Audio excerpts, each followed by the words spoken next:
বন্ধুসকল কেনে আছে তোমালোকে সকলে ভালে আছে আজি মই জনাব বাবে খুজি আছো যিসকলে মানে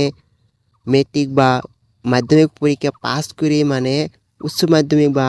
হায়াৰ সেকেন্ডাৰী ফাৰ্স্ট ইয়াৰ এডমিশনেৰ কাৰণে তো ফৰ্ম ফিল আপ তো কৰিছে অলৰেডি আৰু সেই অলৰেডি কৰাৰ যে মানে মেৰিট লিষ্ট কেতিয়া মানে কেই তাৰিখত মানে ওলাব সেইটো মই জনাব বিচাৰিছো আৰু এডমিশন যেটো মানে লাষ্ট কলেজত বা স্কুলত যে ফর্ম জমা দিব লাগিব সেই লাষ্ট ডেট মানে সেই লাষ্ট মানে শেষ সময় সেই তাৰিখখিনি মই এই ভিডিঅ'ৰ জৰিয়তে মই ক'ব বিচাৰি আছো তো তোমালোকে ভিডিঅ' প্ৰথম পৰা শেষলৈকে চাই থাকো ভিডিঅ' আৰম্ভ কৰাৰ আগতে তোমালোকে মোৰ ভিডিঅ'খন প্ৰথমভাৱে দেখি আছে তো এটা লাইক কৰি দিব আৰু চেনেলটো সাবস্ক্ৰাইব কৰি মোৰ লগত থাকিব নতুন নতুন ভিডিঅ' আনিবলৈ মই চেষ্টা কৰিম ঠিক আছে এতিয়া চাওক important date Assam HS admission 2026 ইয়াতে চাওক মেৰিট লিষ্ট প্ৰিপাৰেচন হ'ব 23/24 মানে 23 বা 24 তাৰিখৰ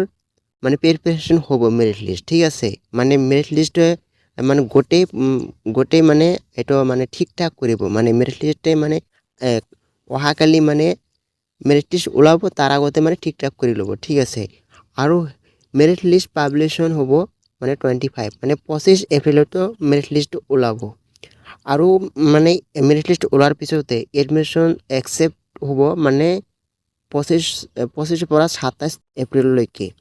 আৰু ফাইনাল এডমিশন হ'ব কনফাৰ্ম 28 পৰা 8 মে লৈকে এটো কনফাৰ্ম হ'ব মানে কিমান তাৰিখৰ শেষ সময় কিমান তাৰিখৰ পৰা আৰম্ভ হয় বন্ধুসকল আৰু পাবলৈ হলে মোক সাপোৰ্ট কৰক নে মানে নতুনকৈ আৰু ভিডিঅ' বনাই আছো তো মোক উৎসাহিত কৰিব থ্যাংক ইউ